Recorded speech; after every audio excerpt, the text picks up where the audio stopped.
जय हिंद दोस्तों, मेरे YouTube चैनल पे आपका एक बार फिर से स्वागत है। आज इस वीडियो में आपको पूरे इंडिया में इलेक्ट्रॉनिक मैकेनिक से संबंधित कॉलेजों को बताऊंगा, जिसमें आप CITS में एडमिशन ले सकते हैं। इलेक्ट्रॉनिक्स मैकेनिक के जो ट्रेड होते हैं ये कहाँ कहाँ होते हैं, इसको मैं डिस्कस करूँगा, और कितनी सीटें हैं इसको डिस्कस करूँगा।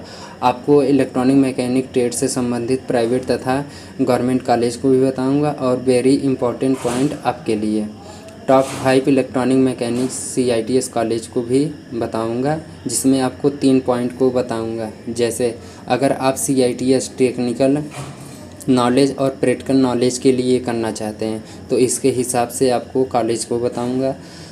आप कंपटीशन एग्ज़ाम की तैयारी प्लस CITS दोनों एक साथ करना चाहते हैं तो आपके लिए कौन सा बेहतर कॉलेज रहेगा इसको भी बताऊंगा।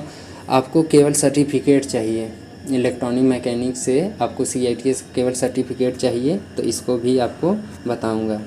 दोस्तों, वीडियो शुरू करने से पहले आप अगर मेरे चैनल पे नए हैं तो आप चैनल को सब्सक्राइब कर लें और बेल आइकन को दबा दें। इस चैनल पर मैं आपको CITS से संबंधित हर छोटी छोटी जानकारी को आपके साथ साझा करता हूं। चलिए वीडियो स्टार्ट करते हैं। तो जो इलेक्ट्रॉनिक मैकेनिक से संबंधित जो कॉलेजें हैं, NSTI कॉलेज, ये सेंट्रल गवर्नमेंट की कॉलेज होती है। NSTI कॉलेज जो सेंट्रल गवर्नमेंट है, जिसमें गर्ल्स और बॉयज़ दोनों एक साथ पढ़ते हैं, तो उसको मैं बता रहा हूँ। तो NSTI चेन्नई में 25 सीटें हैं। इसमें गर्ल्स की कुछ सीटें होती है और बॉयज़ की भी सीटें होती हैं। NSTI कालीकट में आपको 25 सीटें मिलेंगी। NSTI हैदराबाद में आपको सबसे ज़्यादा 75 सीटें मिलेंगी इलेक्ट्रॉनिक मैकेनिक के लिए। NSTI देहरादून में 50 सीटें मिलेंगी। और आगे देखते हैं, NSTI मुंबई में आपको NSTI मुंबई में 50 सीटें मिलेंगी। NSTI कानपुर में आपको 50 सीटें मिलेंगी और NSTI बेंगलुरु में आपको 50 सीटें मिलेंगी। बस इतने ही 7 कॉलेजों में NSTI के इलेक्ट्रॉनिक मैकेनिक चलता है, इससे ज़्यादा कहीं नहीं चलता। पूरे भारत में केवल सेंट्रल गवर्नमेंट की बात करें 7 कॉलेजों में इलेक्ट्रॉनिक मैकेनिक होता है। अब गर्ल्स के लिए देख लें, जो स्पेशल वुमेन कॉलेज होती हैं, यानी कि केवल यहाँ गर्ल्स पढ़ सकती हैं, तो उनके लिए कौन कौन से कॉलेज हैं। तो देखिए, केवल ये गर्ल्स के लिए है वुमेन NSTI, यहाँ केवल लड़कियाँ ही पढ़ सकते हैं। तो NSTI नोएडा में 25 सीटें हैं। NSTI बेंगलोर में आपको 25 सीटें हैं। NSTI बेंगलोर में 2 कॉलेज हैं, एक लड़कियों के लिए है और एक लड़के और लड़कियों दोनों के लिए है। तो ये लड़कियों वाला है, 25 सीटें हैं। और जो लड़के और लड़कियों दोनों के लिए, वहाँ कितने सीटें हैं? 50 सीटें हैं। NSTI वडोदरा में 25 सीटें हैं। NSTI इलाहाबाद में 50 सीटें हैं। NSTI पटना में 25 सीटें हैं। NSTI ट्रिची में आपको 25 सीटें मिलेंगी। आपको लड़कियों के लिए पूरे भारत में 6 कॉलेजें मिलेंगी स्पेशल लड़कियों के लिए। ठीक है, आपको अब प्राइवेट कॉलेजों को बताता हूँ, इलेक्ट्रॉनिक मैकेनिक जो कराते हैं ट्रेड। तो प्राइवेट कॉलेज में कौन सा है? बीजू पटनायक है, गवर्नमेंट ऑफ उड़ीसा कराती है, यानी कि ये राज्य सरकार कराती है, उड़ीसा राज्य सरकार, जिसमें 50 सीटें हैं।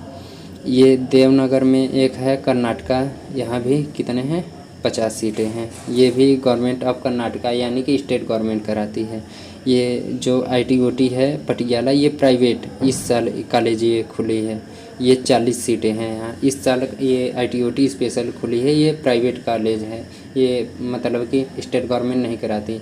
अब आपको ITOT और NSTI कॉलेज में अंतर नहीं समझ में आएगा, तो इसके लिए मैं एक डिस्क्रिप्शन बॉक्स में लिंक दिया हूँ, वो वीडियो है, मैंने पहले ही बनाया था, तो आप वहाँ से देख सकते हैं फ़ीस कितनी लगती है और कितना NSTI कॉलेज में फ़ीस लगेगी और कितना ITOT कॉलेज में फ़ीस लगेगी, आप उसको देख सकते हैं। आपको और एक चीज़ें नहीं समझ में आ रही होगी, NSTI कॉलेज जो होती है और ITOT कॉलेज यानी कि प्राइवेट कॉलेज से अगर हम CTI कर लेते हैं तो दोनों में अंतर होता है। नहीं, दोनों में कोई अंतर नहीं होता। जो NSTI कॉलेज होती है सेंट्रल गवर्नमेंट की होती है, ITOT कॉलेज जो होती है स्टेट गवर्नमेंट की कॉलेज जो होती है। ITOT कॉलेज का जो सर्टिफिकेट मिलेगा वो NSTI कॉलेज जैसा ही एकदम रहता है। इसका भी एग्ज़ाम उसी डेट पे होगा जब NSTI कॉलेज का होता है। एडमिट कार्ड दोनों का सेम होता है, यानी कि सब चीज़ सेम होती है, बस फीस में अंतर आता है। आपको अभी अंत में फ़ीस में भी बताऊंगा कितना फ़ीस ITOT कॉलेज में लगता है, NSTI कॉलेज में कितना फ़ीस लगता है। दोस्तों, मैं वीडियो के शुरू में आपको टॉप 5 इलेक्ट्रॉनिक मैकेनिक के लिए पूरे भारत में कॉलेज के बताने को बोला था, तो आज मैं उसको बताता हूँ। टॉप 5 कॉलेज कौन कौन से इलेक्ट्रॉनिक मैकेनिक के लिए स्पेशल कॉलेज हैं। तो देखिए, जो NSTI हो गए, अगर आप टेक्निकल नॉलेज और प्रैक्टिकल नॉलेज के लिए करना चाहते हैं CTI, तो आपके लिए सबसे बेहतरीन कॉलेज रहेगा NSTI देहरादून। फिर उसके बाद आता है NSTI चेन्नई, आप यहाँ कर सकते हैं इलेक्ट्रॉनिक मैकेनिक से। अगर आपको टेक्निकल नॉलेज और पढ़ना है तो आप यहाँ जा सकते हैं। और NSTI मुंबई भी है, आप यहाँ भी एडमिशन ले सकते हैं NSTI मुंबई में। ये सब क्या है, पढ़ने और प्रैक्टिकल के लिए बहुत बेहतरीन कॉलेजें हैं। अगर दूसरा जो आपको क्वेश्चन था कि आपका जो कंपटीशन एग्ज़ाम की तैयारी भी करना है और CITS दोनों करना है, तो आप NSTI हैदराबाद भी ले सकते हैं, NSTI हैदराबाद भी ले सकते हैं और NSTI कानपुर। NSTI हैदराबाद हो गया, NSTI कानपुर हो गया, NSTI ये कालीकट हो गया, आप यहाँ ले सकते हैं। आपको उतना वर्कलोड नहीं दिया जाता।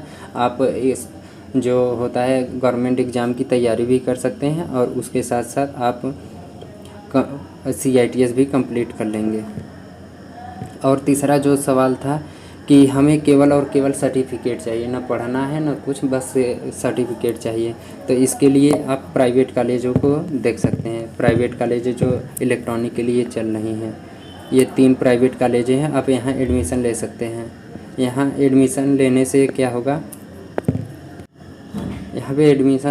क्या होगा, आप सर्टिफिकेट तो पा सकते हैं, आपको उतना वर्कलोड नहीं दिया जाता। आपको डेली कॉलेज जाने का 80% तो होता है, मगर आपको उतना कंपलसरी यहाँ नहीं रहेगा। आप बिना वर्कलोड के आप यहाँ जा सकते हैं, मगर आपको इसके लिए इन तीनों कॉलेज के प्रबंधकों से बात करना पड़ेगा। वीडियो अच्छी लगी हो तो लाइक करें और चैनल को सब्सक्राइब करना न भूलें।